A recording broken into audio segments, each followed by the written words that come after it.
What's up everybody, Caster Crash Course here, and today I'm going to be reviewing the Set 3 spoilers. So as far as spoilers have gone, the only ones that I've seen are the ones that Caster has put up on their official Facebook page over the past couple months. So I haven't gotten a chance to look through the full spoiler list, but I saw the message that it actually had just come out. So I thought it would be interesting for you guys if I did like a blind viewing. This way you'll get to hear my initial reactions to the cards as I see them for the first time, and I thought it'd be kind of cool. But before we get into that, I'm going to take a second to just go ahead and talk about Magical Girl Raising and some of the cards in it that I think are worth noting. So in general, I feel that the pack is pretty self-contained. It's not my favorite pack. I think that there's only about 5 or so cards that are really viable outside of the 2 decks you can build from the pack, and those are the ones that I'm going to talk about. Anything else, just assume that it might be good in its own deck, and otherwise, I don't know. So first up we have Determination. It's a 5-drop spell that kills target servant. It's a worse Total Eclipse, that's about it. Up next we've got Invulnerable Body. I actually think this card is really good. It's a better Carrion Scrounge. It's not a break, but I mean they both cost the same, and this one doesn't have a restriction on the cost of the card it can bring back. And there definitely isn't a certain card in mind that makes this super abusable. But in all seriousness, I actually see this card being viable in competitive play. I think you could actually build an entire deck, like a Reanimator deck around this card, with cards like Irie from the next pack, and The Price of Overeating, where you focus on just getting big dudes in the graveyard really early, and just bringing them back with this. And it just so happens that Tengu have a mana coverage card that is green, and that lets you play Boozin, so you can actually get that benefit, and I could see this card being really good. The only caster we have on this list is going to be Top Speed. I think she's actually really good. The fact that she's a caster with Break means that you could get some free mana on your opponent's turn to just kind of ramp, and her enter ability is pretty irrelevant outside of her own deck, but I mean, caster with Break, that's definitely worth getting hold of. Next in red we've got Oath in the Moonlight. This is just a worse Raging Flame counterattack, but I thought I'd just give it a quick shout out anyway. Our 1 green entry is going to go to Fatal Wound. It's a 2-drop, kill target big dude, and I like that. I think that once you get big dudes on the board in this game, it's kind of hard to get them off the table sometimes, since a lot of the kill spells and targeting spells have cost restrictions. So I think this card is definitely sideboard worthy and worth a shout out. And lastly, we have Sister Nana, the servant version. I like the fact that she's a walking pump. Pink doesn't have a whole lot of that, and she allows you to do some early game damage. If you played a 1-drop and then play her on the following turn, you can pump your 1-drop to get over your opponent's turn 1 play, and then still use her to swing through and get a shield. So I think she's definitely not bad, and maybe worth running as a 1 or 2 of in Pink decks. With that out of the way, let's get into my blind review of Set 3.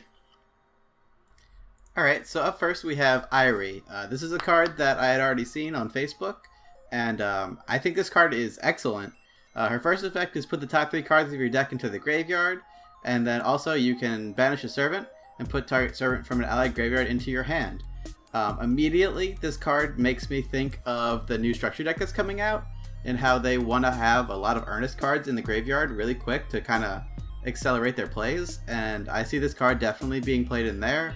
I also talked about that Reanimator deck using the card from the previous set, the Invulnerable Body. I think this card's awesome, and it's a rare. I mean, they're starting off strong. This is definitely a highlight in this pack immediately. Alright, up next we have Afternoon Raimi. Whenever an allied suites enters your field, put this card from your graveyard to your hand. I can see some synergy here with some of the other orange cards that make you discard. You can just always have fodder for caster effects, and it's one less card that you have to use for Price of Overeating that you lose out on. It also makes me think of Swallow Whole, in that it can be good fodder for that card if you want to play that. I don't know if I agree with this card being a super rare, but I think it's a good card, and I might see some use out of it. Probably a 1 of, but yeah, not a bad card. Alright, Style Interla. Search your deck for a sweets, reveal it, and put it into your hand, then shuffle your deck. This card is awesome. Any searching is great, especially this for orange. This is really good. As I said with Raimi, Swallow Whole comes to mind immediately, and that you can play this, search your deck for a sweets, and then blow her up, and then play another one and keep searching. I see Swallow Whole seeing way more play after this set, just based off of these two cards, and Nebula from the first set just lets you get some really good advantage, and you don't actually lose out on casters all that much. Yeah, this card's awesome. Tart Chantilly. As long as this card is in your graveyard, you may pay 1 less to play Tengu cards. That cost cannot be reduced lower than 1, excuse me. Okay, cool. So, based off of my loose knowledge of Tengus, I know that they mostly cost 4 and 5. So this card seems really good. It seems like you're going to want to play a more orange-focused build. I don't know how many orange Tengus we have.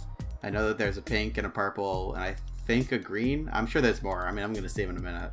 But definitely something you could consider playing in Tengu decks for sure. It can give you more swarming power. My main problem with Tengus, I'm just going to go ahead and get it out of the way right now since this is one of the first Tengu cards, is they don't seem to have any sort of way of keeping card advantage. Like, I know that they have some breaks and they've got some other cards that kind of give them mana fixing, but for the most part, they all just kind of shuffle themselves away immediately after you're done with them, like at the end of your turn. And my biggest issue with that is you get left open with a really wide field of nothing, and your opponent can just keep swinging face. And if they've got a card that's like, during the end phase, draw 1 card for every Tengu that you shuffle back into your deck at the end of the turn, I think it could help them generate advantage and be a relevant deck. But if without something like that that can keep them adding cards to hand, you're literally just like playing a guy, getting like 1 swing, maybe 1 effect off, and then it goes away. Whereas with literally any other card, it stays on the table after getting its work out, unless your opponent answers it. Tengu is the only deck where your opponent just looks at the cards and goes, okay, whatever, and then they go away anyway. So I think they have potential to be good. It really just kind of depends on, what's in here. Trainer. Banish this card, search your deck for a level 1 card named Polly, and put it into the field. Then shuffle your deck. Play this ability only if you don't control a card named Polly. Alright, so we're getting more fetch lands, apparently. I don't know who Polly is, so that really determines the viability of this card.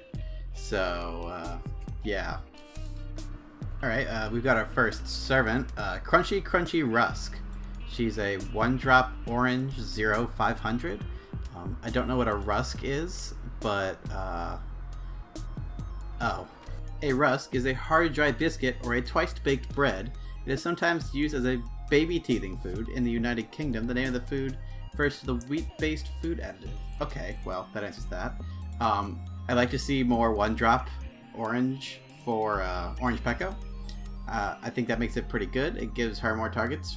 I don't think I'd see this card seeing much play. If it's going to be a 1-drop with no attack, it should be like the one in purple that's a 0/1000. But I mean, I might see maybe 2 in a mono orange deck, so you can just kind of get your Peccos off a little more frequently. That's about it. All right, we have Strawberry Daifuku, a 3-drop 3000/3000. Enter. You may discard a sweets. If you don't, banish this card. That seems pretty good. A lot of the sweets have a lot of graveyard synergy. Orange in general has a lot of graveyard synergy. I like this. She's got a great body for being a 3-drop. I think, once again, maybe 2, maybe 3. I could see 3. Okay, here's our first Tengu. Yakushibo Tengu 48. 4-drop 1000/1000. With break. At the end of the turn, put this card on the bottom of its owner's deck. Enter. Look at target enemy orb, then return it. If this card was put into the field without being played from the hand, corrupt that orb instead. This card seems awesome. She sadly returns at the end of the turn, which means that if you get her off of a break, you don't get much use out of her other than her enter effect. But she's not bad. I could definitely see Tengu decks playing this at a 4 of. I mean, if you get it in your break zone, it's free advantage. Definitely a good one. Alright, Nikobo Tengu 48. 5-drop 3000/3000. At the end of the turn, put this card on the bottom of its owner's deck. All Tengu you control gain enter. Target enemy player discards 2 cards. Okay, so immediate question is, does this card include itself? I guess it does, but how many Tengu are you going to control during the turn you play this? Like 2, maybe maximum. If it triggers itself, that could be really good. If it does not, then I just don't like it. I also don't like the fact that it shovels itself away at the end of the turn. I know that there are other Tengu that do that, just off of kind of skimming cards from when they were released on Facebook. I think if they all said at the end of the next turn, put this card in the bottom of its owner's deck, this deck could be insane. But the fact that it just shovels itself away so quickly, again, just makes it really hard for me to really be sold on this deck so far. Maybe in testing, it will still be busted. We'll see. Alright, Cameo of Temperance. Okay, so with pack 1 we had like a demon thing going on. I think with this pack we're going to have angels. I saw another one too, so that's kind of where I'm going with that. Cameo of Temperance. I said that already. 7-drop, 4,000, 4,000. Angel / Earnest. Oh, that's kind of weird. That kind of synergizes in its own little way with the structure deck cards. I don't know why they went with that, but okay, I'm not going to complain. She's just got Dull Corrupt. That's cool. DCT 1. Enter. Each player puts a servant from their graveyard to their hand. Then you may pay any amount of ether. You may put a servant with cost equal to or less than the amount of ether paid this way, plus 3 from your hand to the field. Okay. That's cool. That seems like you'd want to have some mana ramping going on to really get a whole lot out of that, because this card is... It's a 7-drop. How are you going to get that on the field and then also still have mana to pay to do anything else? I guess it's good. We'll see what the other angels do to kind of have any sort of comparison to it. Something that does seem good about this is talking about, earlier in the video we talked about Invulnerable Body. I know I keep bringing it up, but this seems like a really good target for that. That would be like a really easy way to abuse the hell out of this card. Alright, moving on to Orange Conjures here, I guess. We've got Annihilation of the Weak. Destroy all servants that cost 2 or less. Wow, for 2? This card seems really good. I like this. That can stop a lot of swarming decks really hard. Good card. Sweets Buffet. Okay, so it's a barrier. Whenever an allied sweets enters the field, search your deck for a sweets, reveal it, and put it into your hand. Okay, in theory, this card is really nutty. There's no level restrictions on any of that. It's not like search your deck for a sweets with the same cost as the card you just played. It's just any sweets. So, and that's not once per turn either. So there is a lot of potential here for this card to be really powerful. It's going to be one of those cards that seems really good in theory and maybe not so good in practice. Barriers don't see a whole lot of play right now. Maybe this will be the one that changes it. It's going to be one of those cards that's going to need testing. But in theory, I think this card's nutty. Alright, moving on to red. We've got Ale Perusu. Perusu. Okay. Corrupt target enemy orb if an allied servant was destroyed by an enemy contra this turn. Huh. That seems pretty good. It seems like in a couple packs, red's just going to be able to play just casters that, corrupt orbs by themselves. Why even play a lot of creatures when you can just mana ramp your way to victory? But, no, objectively, she seems pretty good. I like her better than Vega, who's the other card I'm referring to. And I see this card seeing more play than that, just because it exclusively punishes and doesn't cost you to banish an orb in the process. I do like this card. I also like that it's a rare. That'll make it much easier to get a hold of, and overall, lower the price. Alright, Clarissa Moreira. What the hell is that thing? It's a weird looking art. Alright, anyway. Discard a caster. Target allied yokai gains double corrupt till the end of the turn. Oh, that's really cool, actually. I like that a lot. Since set 1, I've always thought yokai were kind of cool. They're kind of disjointed in their, synergy, but it seems like this pack's going to be doing something to fix that. And that'd be really cool. I'd like to play a yokai deck. Ideally, we'll get the umbrella yokai. I think that guy's really cool. I don't know what they would make him into. Sexy girl umbrella. We'll see. But I do like this card, and I hope that they're going to get more support. Mike Barini. Put this card on the top, on the bottom of its owner's deck. Corrupt target enemy orb. Okay, going along with that other one, Perusu. There's another red caster that just kind of corrupts orbs on its own. They're definitely making red way more aggressive of a color. This card's awesome. Yeah. Alright, Radius. Banish this card, search your deck for a level 1 card named Tart Chantilly, put it into the field, then shuffle your deck. Play this ability if you do not control Tart Chantilly. Okay, well we have seen Tart Chantilly. She's the orange card that reduces the cost of Tengu. My immediate concern with this card is that it says search your deck for a card named Tart Chantilly and put it into the field, where her effect activates in Grave. I think it'd be cool if this card was like tap, discard a caster, or discard 1 card, send a Tart Chantilly from your deck to the graveyard. Because, I mean, I guess early game, it would be good to get one, and then, like, swallow hole it into the grave, and also kill a creature your opponent controls, and kind of accelerate your Tengu plays. But if this card, just send it to graveyard instead. I think this card could be way better. Alright, up next we have Ruby. I like her little fox thing, that's really cute. Target allied Tengu gains plus 1,000 attack until the end of the turn. Okay, yeah.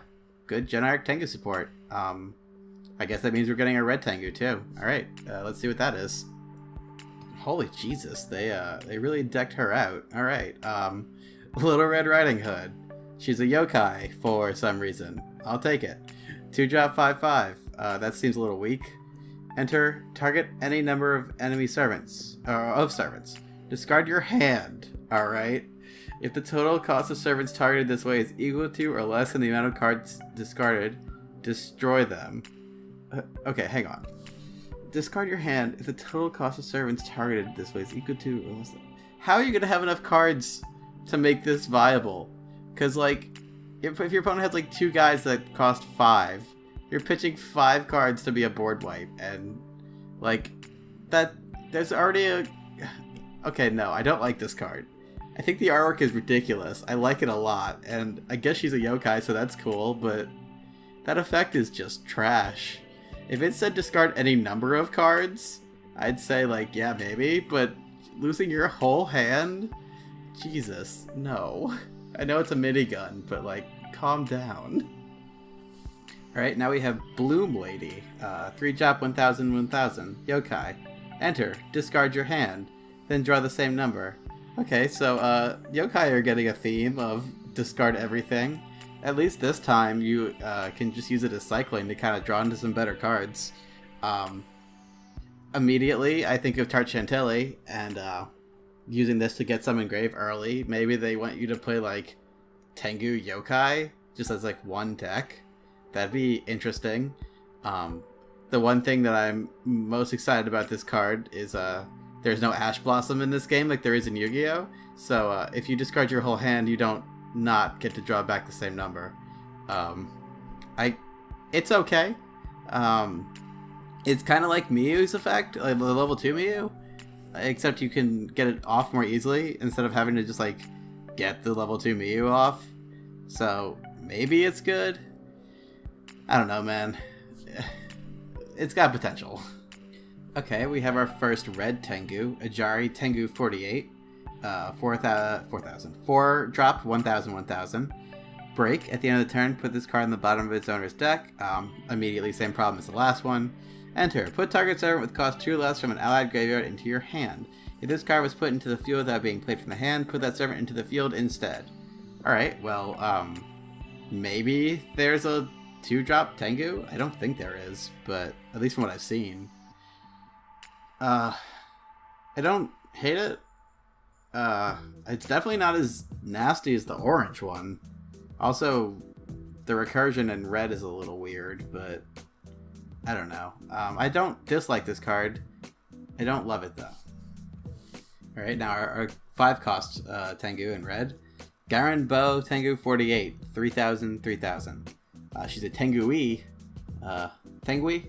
Is it like a penguin with a Tengu part? I don't know. I'm sure it's just a typo. At the end of the turn, put this card on the bottom of its owner's deck. Okay, bad. All Tengus you control gain enter corrupt target orb. Okay. How many Tengus are you playing in a turn while you control this? Maybe 2? That'd be super good. It depends on how many tarts you can get in the graveyard, I guess. Yeah, I mean, if you can get 4 tarts in the graveyard and then, like, drop 4 Tengu out of your hand and just, like, OTK, I could see that being really good. But you gotta set that up, and I feel like you're just gonna be dead before you set that up. But, whatever. That's a strong effect.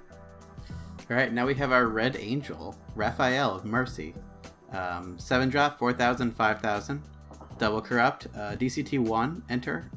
Destroy all servants with cost 5 or less. If 3 or more enemy servants are destroyed, your opponent may select one servant destroyed this way and return it from their graveyard to their hand. If 3 or more allied servants are destroyed, you may select one of the destroyed servants and return it from your graveyard to your hand or put it into the field. Okay, that seems really good. Just 7-drop walking dark hole. Yeah, there's not too many servants that cost more than 5 that are going to probably be on the table when you're playing this. I like it. It's definitely one of those cards that, like, I know you get one monster back, but I don't want to play her if you control 3 or more. That just seems like going minus really hard. It also depends on your opponent's board state. Maybe your 3 monsters are garbage and you can't get over their table. She'd be crazy if she had quick cast, because then you could swing with your 3 guys and then drop her, then blow up the whole table, and then bring back a guy and swing with both of them. That would be, what's it, 1, 2, 3, that's 6 orbs broken like that. That'd be really good. I think they were aware of that, which is why she obviously does not have quick cast. But this card has potential. Alright, Tantrum. 2-cost Conjure. Quick cast. Destroy target enemy servant if it hasn't attacked this turn. Play this card only during your opponent's end phase. Okay, I actually really like this card.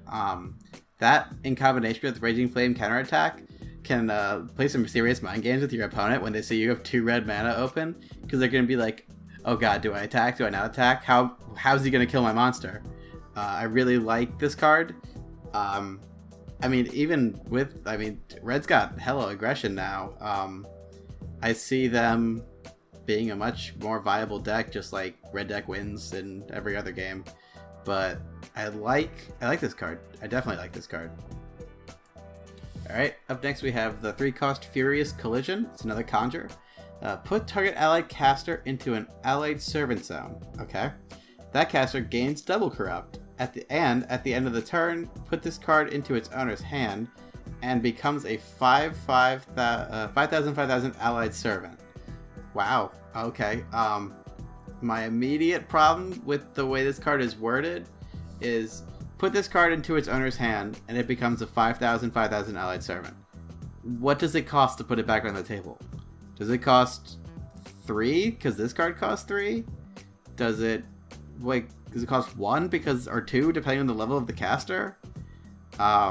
Also, if a caster becoming a servant, does that affect its ability to be, like, let's say you move up a Miyu to a servant. Could you potentially on the next turn, I mean, I guess it's going back to your hand anyway, but theoretically, if it's a creature at that point, a servant, could you play another Miyu in your caster zone? That might just be me not knowing that ruling, but I think it says you can't control another caster, which would mean, at that point it's a servant. I don't know. Maybe I'm just missing how much this, like, maybe put target allied caster into an allied servant zone and Double Corrupt. At the end of the turn, put this card into its owner's hand and it becomes, okay, yeah, no, what does it cost? I don't know. If you guys know, let me know, because I don't see it on here. Or wait, is it saying that this card, specifically like the spell, becomes the 5,000 servant? It says comma and then quotation marks at the end of the turn. I don't know. I don't know how this card works. You guys let me know. Maybe it makes itself a 5,000. Maybe it makes that caster a 5,000. I don't know.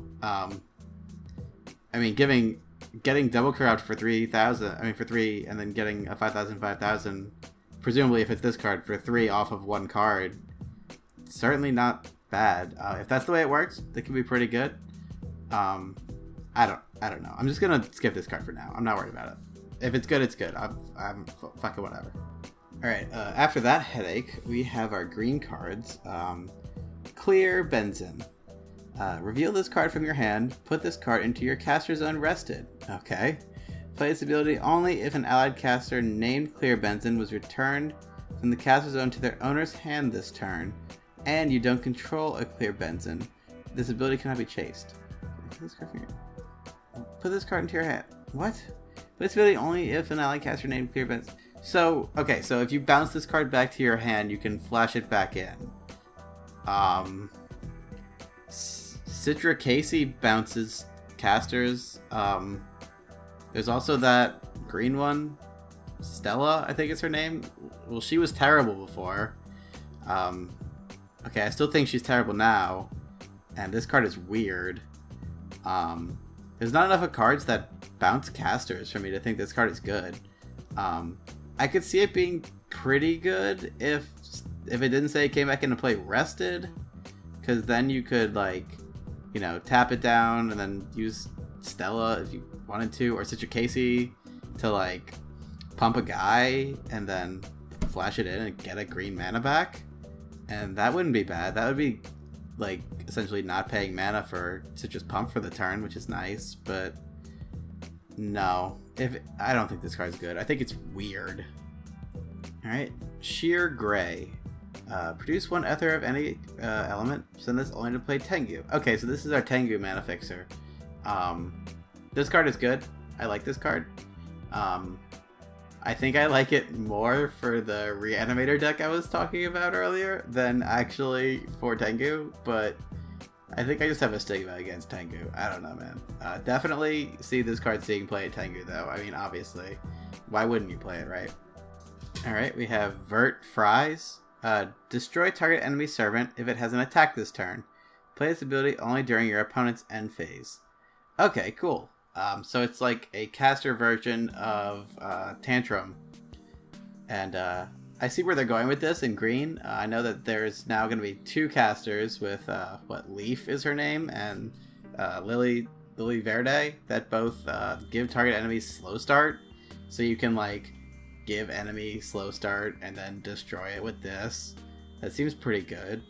I like this card. Alright, we have Mary Illume. Reveal this card from your hand. Put this card into your caster zone rested. Okay, so another one of these. Play this ability only if an enemy servant was returned from the field to its owner's hand this turn, and you don't control one of this card, and this effect can't be chased. This card is good. This is what that other card should have been. Green loves to bounce cards back to its owner's hand. So, yeah, this card's great. The fact that it comes into play rested doesn't really matter when you're legitimately just getting one extra mana for free. This card's great.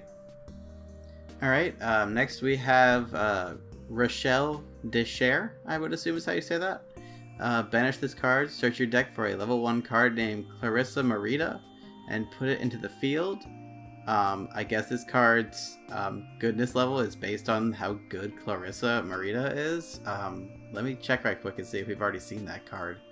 I don't think we have. Oh, no, we did. I lied. Discarded card. It's the give double corrupt to target yokai. Yeah. Okay, are there any green yokai that you would want to play green in that deck? Because right now this is just kind of weird. But it might be good. Okay, our first green caster servant is Rodin Girl. She's a 1-drop 500/0. Oh, and she's a Genji and a Heishi? That's weird. Okay, so whenever another servant enters the field, put this card into its owner's hand. So... Okay, so my immediate question is, why is it green? Because, you know, this card immediately makes me think of Yoritomo out of Genji, which, you know, puts 2 1-cost Genjis from your deck onto the field. Genji doesn't play green except for, like, maybe a 1 or 2 of Nadeshiko, but that's excessive, I think. I think 1 is fine. So getting this card on the table is through normal means seems not super useful. Also, if you were to summon her off of Yoritomo, would her effect trigger? Because I guess not. Maybe. It depends. Because they're hitting the table simultaneously, so I don't think they would see each other until they had both resolved. So I think it would be okay. Now, if she was a 1-drop with Quick Cast, I would even take a 1-drop with Quick Cast that was a 0/0. Because then she could have synergy with, like, Tatamasa. You could, like, flash in the Tatamasa, swing with this, and then flash in the Tatamasa, and tap down a guy and swing with her, and then that would bounce this back to hand, then you could flash this back in again and swing, and it would just let you do all sorts of, like, crazy shenanigans. But I don't think Heishi has much need for this card, and I don't think Genji can easily play it, so maybe a 1-of in Genji just to be a 5th 1 cost, so that you can more likely get your Yoritomo off. That's really all I see this card being useful for. Alright, here we have Paradise Dragonfly, a 3-drop 4,000/4,000. She's an insect. Okay, cool. This, I think, is our first insect outside of purple. She's got Slow Start, as is green. It wouldn't be green without Slow Start. And Double Corrupt. Okay, that's pretty cool. And at the end of the turn, put this card into its owner's hand. Huh. Well, so put it back into its owner's hand and also Slow Start, so it can attack the target it's put into the field. So, wow. Okay, so obviously there's Sweet Pea, which can get rid of Slow Start, but you have to draw the Sweet Pea. Also, since that's the case, you can't really get some benefit out of it with Lily Lulu. So, I don't know why this card exists. On turn 3, I'd much rather... I guess mono green? No, because you want to at least have a blocker if it's got Slow Start. God, no. I just don't like this card. That flavor text is kind of dumb, though. I think it's supposed to be a Dragonfly. But no. No, I don't like this card. Alright, we've got a green Tengu, 4 cost. Sanjaku Bow, Tengu 48. 1,000/1,000. Break. At the end of the turn, put this card in the bottom of its owner's deck. Enter, target servant gains -1,000 to the end of the turn. This card is put in the field without being played from the hand. Return it to its owner's hand instead. No. No, so far out of all these break Tengus, I really think the orange one is just the best. This one's not bad. It just requires you to already have a blocker for it to be really good. So far, based off of what I've seen with these blocker Tengus, I'd play like 4 of the red, of the orange, maybe 2 of this one, and maybe 1 to 2 of the red one. But I don't love this card. Okay, we have Korinbo Tengu 48, 5-drop 3,000/3,000. At the end of the turn, put this card on the bottom of its owner's deck. At all Tengu you control gain enter. Return target servant to its owner's hand. Okay, so all Tengu you control become Harpies. That's okay. If I'm going to pay 5, I'd rather just make my opponent discard, 2 cards. So, it could be pretty good if you play, like, the orange one and then this. Because then or I guess it would be this one and then the orange one, because then this card enters play and bounces a card, and then you play the orange one, and it bounces another guy, and then they have to discard 2 cards, and that could be pretty good. But there's no way to search Tengu yet either, so you kind of just gotta luck your way into both of those cards. I don't know, man. Alright, our green angel is Macaw of Diligence. 7-drop, 6,000/5,000. Okay, got some big numbers on there. Double Corrupt, DCT 1. It has 2 DCT 1s. Whenever this card attacks, return target servant to its owner's hand. At the end of the turn, return target servant to its owner's hand if this card is reversed. Whoa. Okay, this angel is really good in my opinion. Just that's a lot of bouncing on this card. No matter how you play it, you're going to trigger the effect, which really, it lends itself to really being a versatile card. I think this card is great. This is my favorite angel so far. Alright, we've got a barrier, Salvation by Faith, 2-drop. Each player can only play 1 not-an-ether ability of casters per turn. Okay, cool. That's a good. Actually a really good barrier. It costs 2, so you don't have to wait forever to try and trigger its effect, and you can really slow down a lot with this card. A lot of decks, especially decks that are playing Rafina Soa, like to trigger effects repeatedly, and this card can just like stop all of that. And I like this card. Is good. I like this card. Okay, next we have Stop Thinking, a 3-drop barrier. All spells and abilities can't be chased. Huh. Okay. Well, it's kind of weird. Immediately, the first ability that I can think of is, Ran. And she's the only one that, out of all of the caster abilities that I can think of off the top of my head that are, viable during either player's turn, that are chased. Because your opponent would play a kill spell and then you chain Ran to put it back in your hand. Everything else is kind of like, if this happened this turn, tap this card. So I think it's weird that green is counterproductively trying to stop its own best card. But out of the 2 barriers, I think the 2-drop barrier is just an objectively better card. I'm sure there's going to be some kind of situation where this one is better, or not better, but at least good. But nothing's coming to mind off the top of my head. Alright, on to purple. Skull's Molfit. Draw a card if an allied servant corrupted an enemy orb this turn. Okay. Yeah, it's a purple Shara Angelica. This card's just awesome. Okay, up next we have... God, what is going on with this card's art? Alright, Violet Reese. Target allied tango gains hubris until the end of the turn. Okay, I think that's actually really cool. This is a pretty solid way to ensure that the 1 to 2 Tengus you play during your turn aren't just stopped by a chump wall and, wasted. So, I think this is a nice addition to their deck. Alright, we have Puria Marito. Destroy target reversed enemy servant if an allied servant corrupted an enemy orb this turn. Oh my god, this card's nutty. This card is super good in, any deck that's in Heishi. It's great. In red-black insects or red-purple insects, garden, whatever you want to call it, the deck I put out. This card is also awesome. She's a rare, so she'll be really easy to get a hold of. Literally any deck playing purple is probably playing Butterfly, which will probably want them to play this card, because you can just swing with your Butterfly first, and if you get that orb off, you can get rid of that one threat that's keeping the rest of your table from pushing through your opponent's board. And this card's cool. Maybe my favorite caster I've seen so far. We'll see.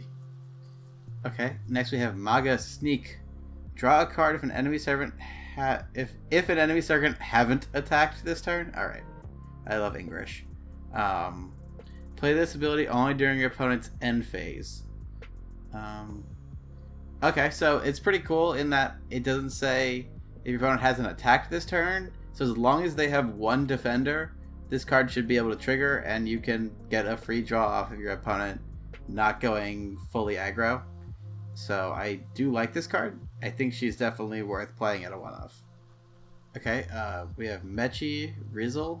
Banish this card, search your deck for a card named Sheer Gray, and put it in the field. Okay, so we have a fetch land for the Tengu Mana Converter.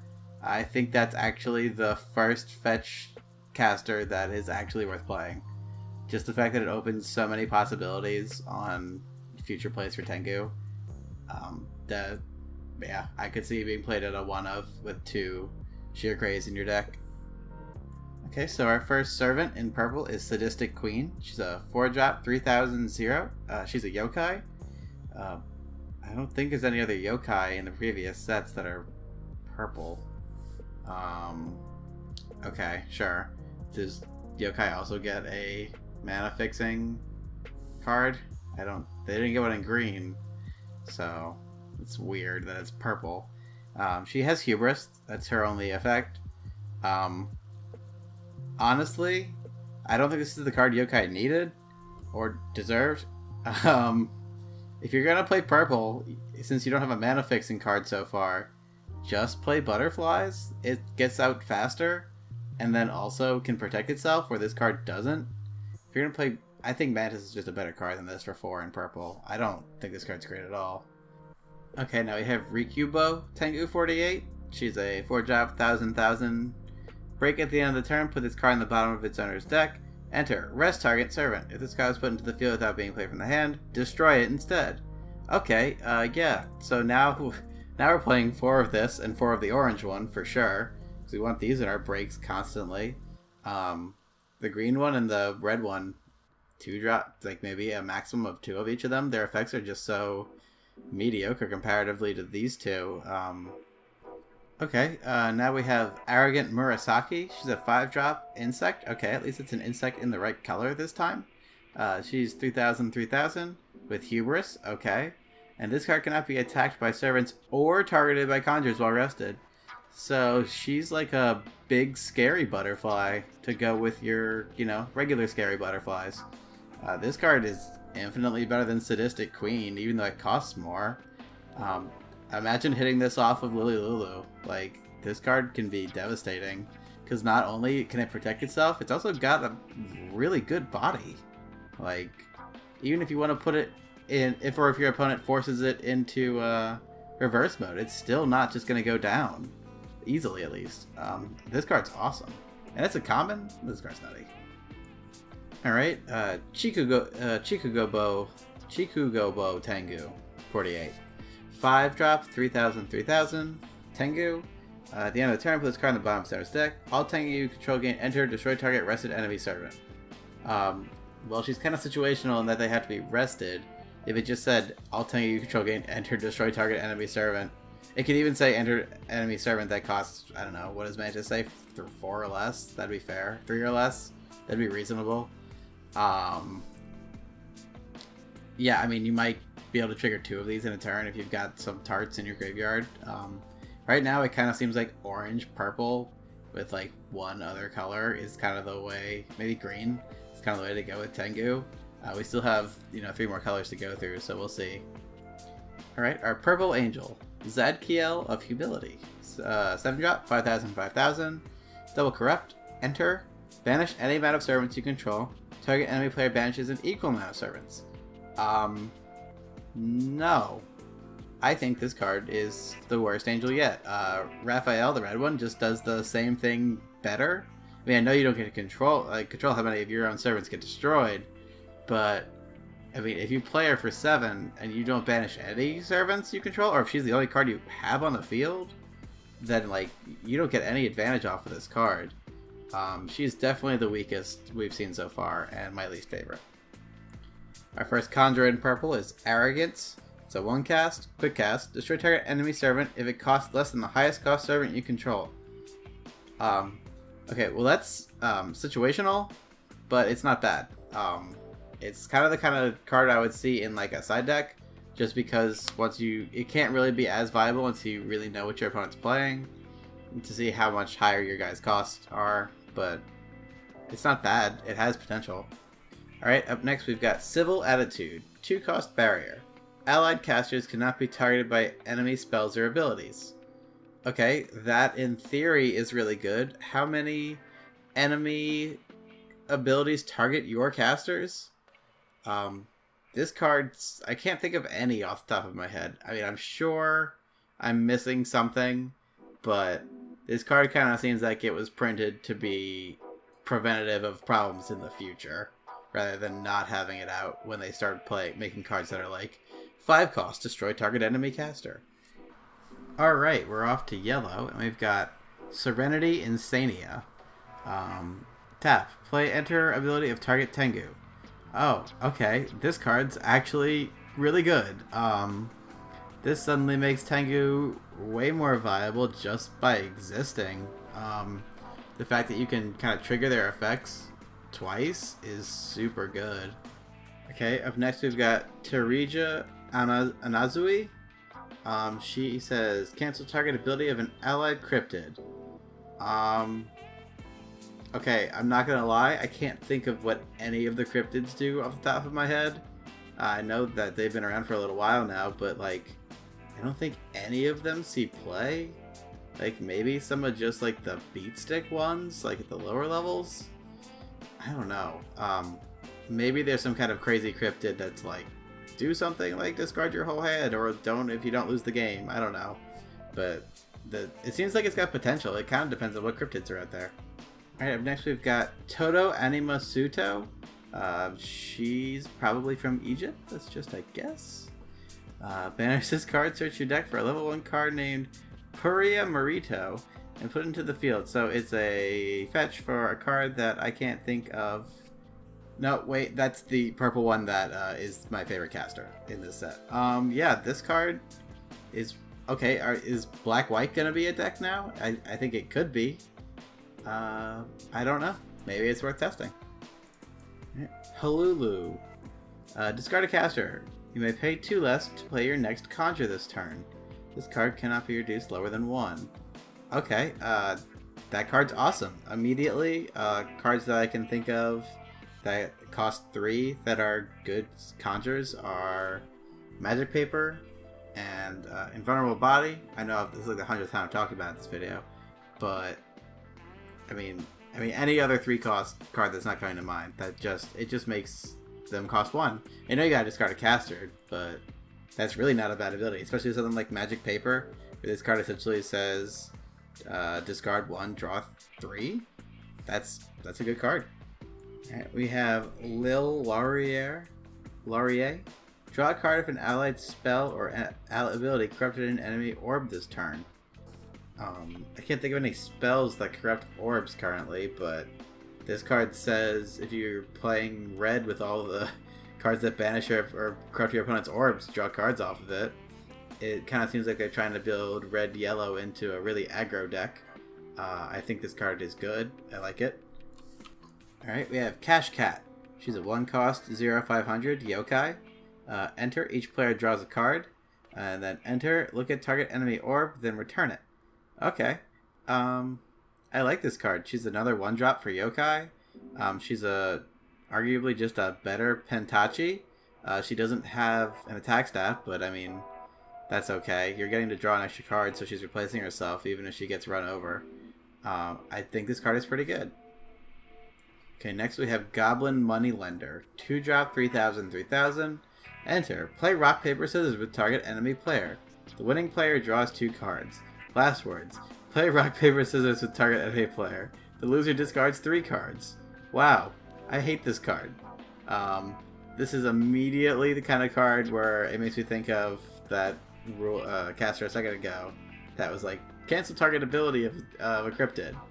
That doesn't justify the fact that this card is basically just luck. I mean, I know it's a 2-drop, 3,000, but I would hate to give my opponent that much advantage. I just don't like this card.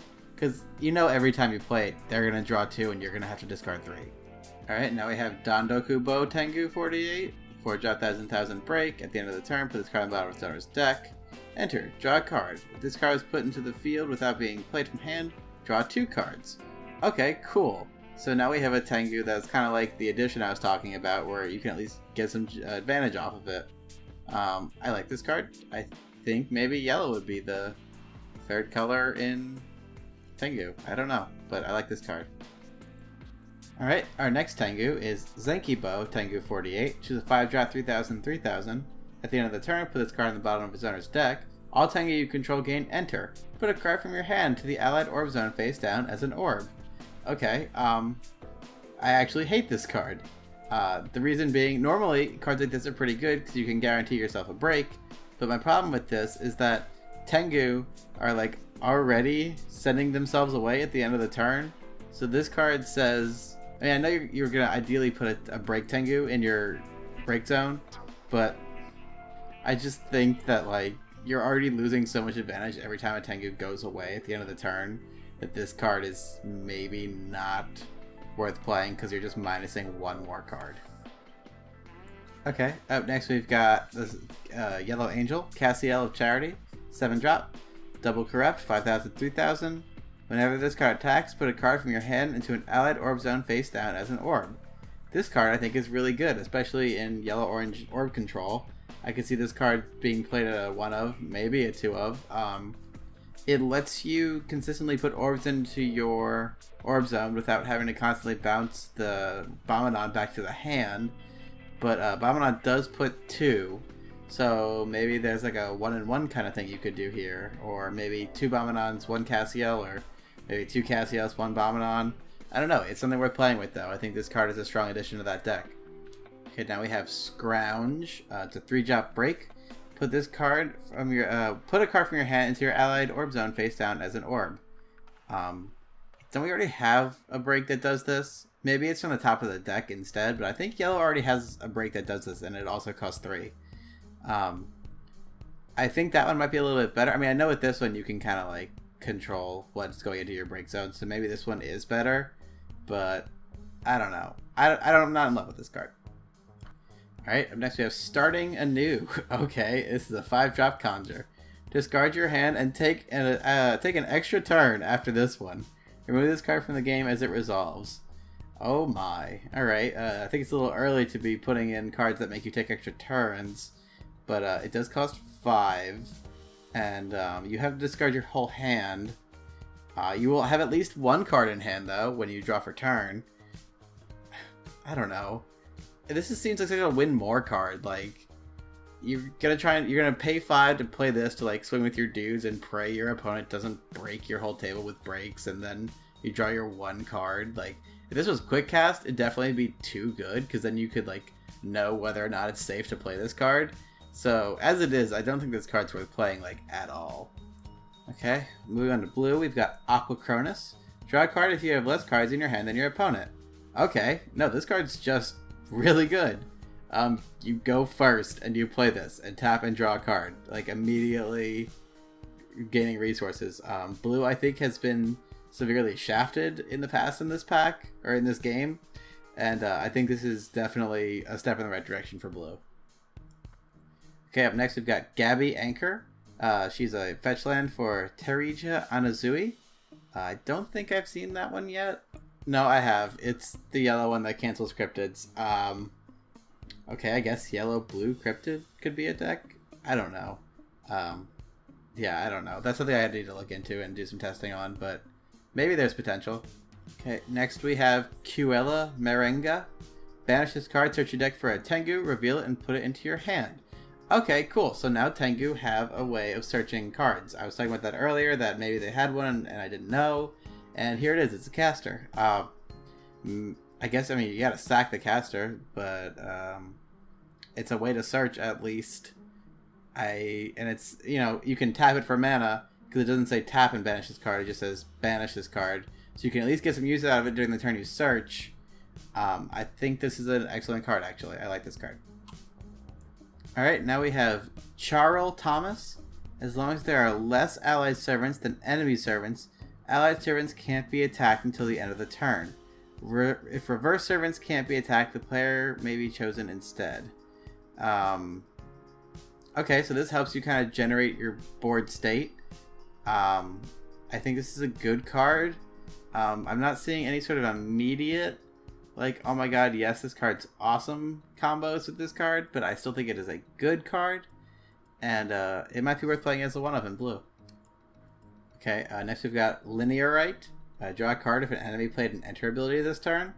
That's a good effect, but it is situational. I see her being worthy of side deck, but also why would you side deck just a card that lets you draw cards?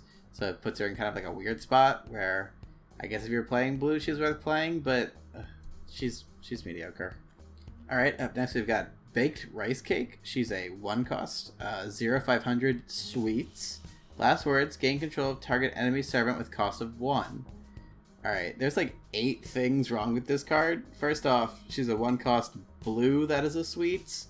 So immediately that makes me think they're trying to make orange and blue work together, when that doesn't make any sense. Those two colors are not super synergetic, mostly because they both really like to do their own thing with other colors splashed into them. And also her last words is a very pink effect of, like, you know, getting control of your opponent's cards. So like, it's just trying to do so many things and it doesn't have its own identity. I think there's just better 1-drops in orange and blue. Overall, she's like, ugh. Okay, up next we have Jealous Doctor, a 3-drop 0/2000. She's a cryptid. Okay. Banish this card, destroy target enemy servant if it corrupted an orb this turn.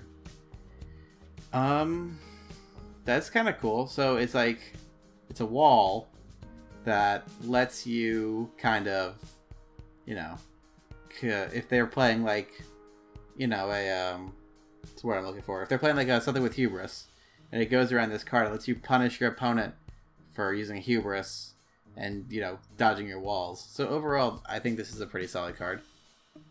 Alright, we've got Tokobo Tengu 48, 4-drop 1000,000. At the end of the turn, put this card in the bottom of the owner's deck. Move the top 3 cards of your deck, then put them back in any order. If this card was put into the field without being played, search your deck for a card, then shuffle the rest of your deck and put that card on top of it.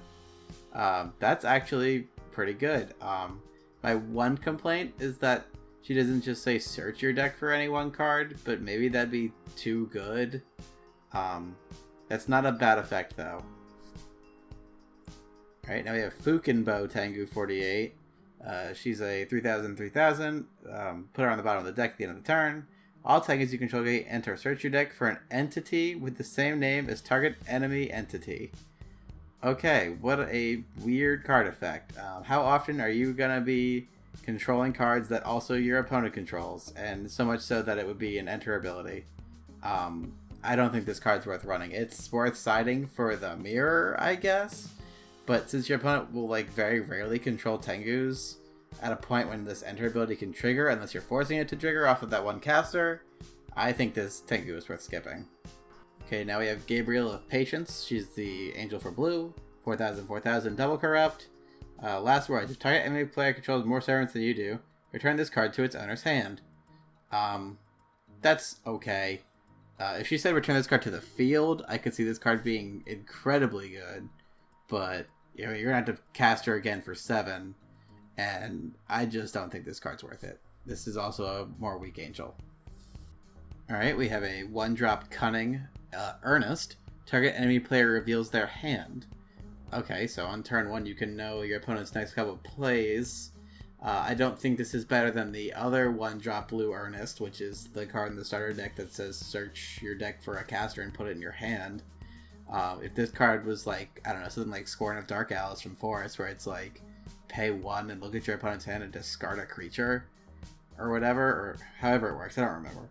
But, I don't know. I don't know if the knowledge is worth the 1 card, with the 1 mana. Like, I think there's just better turn 1 plays. Okay, now we have Sage's Book. 1-drop Earnest, draw a card. Okay. If you're playing, I actually don't know. I think, honestly, still the one in the starter deck is the best Earnest 1-drop. But at least this is a pretty solid play for blue. It's an Upstart Goblin, I guess. It just replaces itself for free. Or not for free, but for 1. But, you know, it's just 1 less card in your deck if you're trying to just fill slots. Not my favorite card. I think you could just run better things. Alright, lastly, moving on to pink. We have Etoile Rose. Discard a caster. Enemy servants must attack target allied servant if able until the end of the turn. Okay, I actually think this card's super good. It solves the problem of having to deal with hubris creatures pretty easily by just making 1 big wall and being like, alright, you gotta get around it. Or if you have last words effects that you really want to trigger, this card can force your opponent into triggering those when otherwise they wouldn't necessarily want to. I think this card is actually a really strong caster. Okay, here we have Eren Sheila. Search your deck for a caster with the same name as target caster in an enemy graveyard. Reveal it and put it in your hand. Okay, this is another one of those weird side deck cards that is like only good in mirror matches. I don't like these. I think they're just too situational to be worth playing. I don't know. I don't like this. Okay, next we have Charaznable. Whenever you gain control of an enemy servant, recover this card. That has potential if you're playing like a really, you know, creature stealy variant of pink. I think that could be a pretty good card. I don't think it's the best card, but I think that's a pretty cool effect. Alright, next we have Pantachia. She's a fetch land for Linear Right, which is the blue that makes you can trigger a draw off of your opponent's enter effects. I think that card is mediocre, and I think the fact that this card searches that card makes this card worse. So I don't think either of these are worth playing. Okay, next we have Polly, who I believe has a a fetch caster. I believe it's the green one. Don't quote me on that. That was a long time ago. Cancel target automatic ability of an allied Tengu. Awesome. Okay, here we go. This is a card that makes Tengu worth playing. She is fetchable. She can cancel the fact that they're leaving the table, and she can let them at least last through your opponent's turn to be a blocker. I think that this card is definitely going to be a 2 of, maybe a 3 of, but the fact that it's searchable kind of makes me want to say 2, just so that you don't get too many of them clogged up on your side, stuck in your hand when you could have them on the field. But this card is great. Alright, moving on to servants, we have Cleopatra coming at you. She's a 2-drop, 5/5. Last words, target enemy player banishes a servant. So she's a walking proclamation of life and death. She's not a break, obviously, but, to force your opponent into maybe killing her if you put her in reverse mode, or, just like the pressure of just having to kill her if you keep swinging with her. I think this card is actually really good. Alright, up next we have Yang Guifei.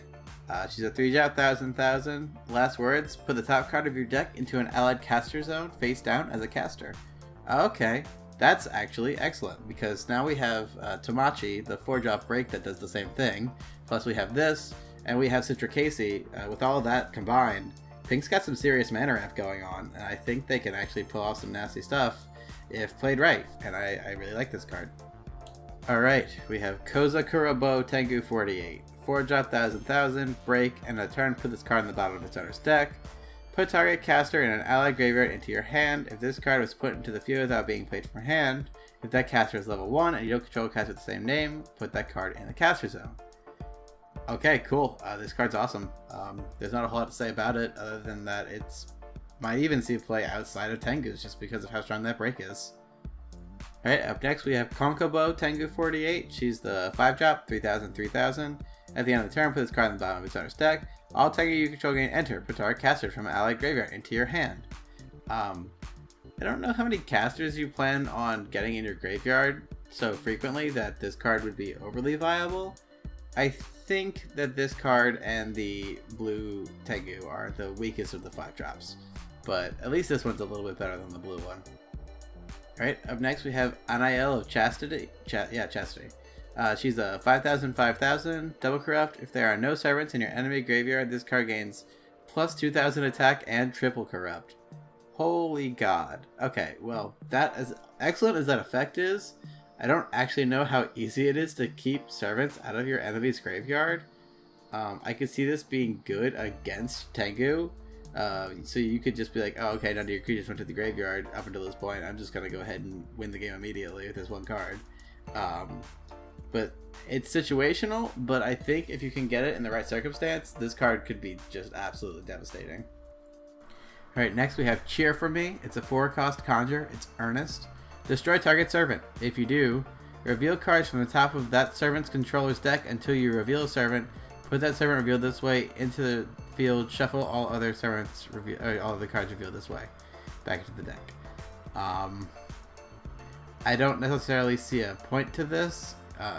It's really expensive for one, and your opponent could just either get a copy of the same thing you were just trying to get rid of, or even something worse. And yeah, I don't think this is worth playing. If it cost 1, maybe 2, maybe even 3, I'd say it's worth playing, but 4 is just really pricey for this card. And lastly, our final card is Provocative Temptation. 5-drop conjure Earnest. You may banish an allied caster. If you do, gain control of target enemy servant. Okay. This is pretty good. It lets you permanently gain control of target enemy servant, which could be devastating depending on when you're playing this. Which I'm assuming, since it's cost, you're going to try to play it late game and just steal their boss monster. You have to banish an allied caster. That's not such a big deal. I could see you kind of, with it being Earnest, there's a lot of cards that are like, oh, you can pay the mana of any Earnest card with this. So you could splash it with like orange, and you could just, banish a Nebula and then put Nebula back on the table next turn. So it's not that big a deal. I do like this card. I think it has potential. Alright, well that's everything that's in this set. My overall opinions on this set is, man, they are pushing Tengu really hard. It's definitely the majority of this set. And if you think Tengu are cool, I'd say go ahead and pick it up. I'm going to be picking some up, obviously, because, I'm super into this game. And I think if you have a decent collection from the previous sets, there's a lot of cards in here that can help, you know, synergize with cards that have already existed. And I think overall this is a pretty good set. Things that I wish it had, I at one point talked about a card that like lets Tengu draw for every Tengu that goes back to the bottom of the deck. I think that'd be cool. I think some of the casters could use reworking to just be more viable, because like some of them, I mean, I guess if you're doing like sealed play, they're okay, but like, you know, some of them are just like, there's no need to print this. It was just so mediocre to begin with. But all in all, I'd say if I had to give this a star rating, I would give it 4 stars. It is a good pack. That's hard. That's heavy. 3.5. 3.5 cents better. It's a good pack that, you know, stands on top of what we've already gotten to add to the card pool. But in terms of like bringing new elements to the game, there's only really one deck that you can build out of here, which is Tengu. You can also, if you're buying it with the starter deck, there are cards in here that go well with the starter deck, so that's nice. I'm gonna try and make Yokai work. I think it needs just a few more cards to be really viable, but we'll see. And thank you so much for watching this video and listening to me rant about cards for like an hour. It's been a super cool time, and if you like this, go ahead and leave me a like and a comment, tell me what you think. What cards did you want to see in this pack? What cards are you hoping to see in the future? I like hearing all of it, so just go ahead and let me know. And I hope to see you all in the next video.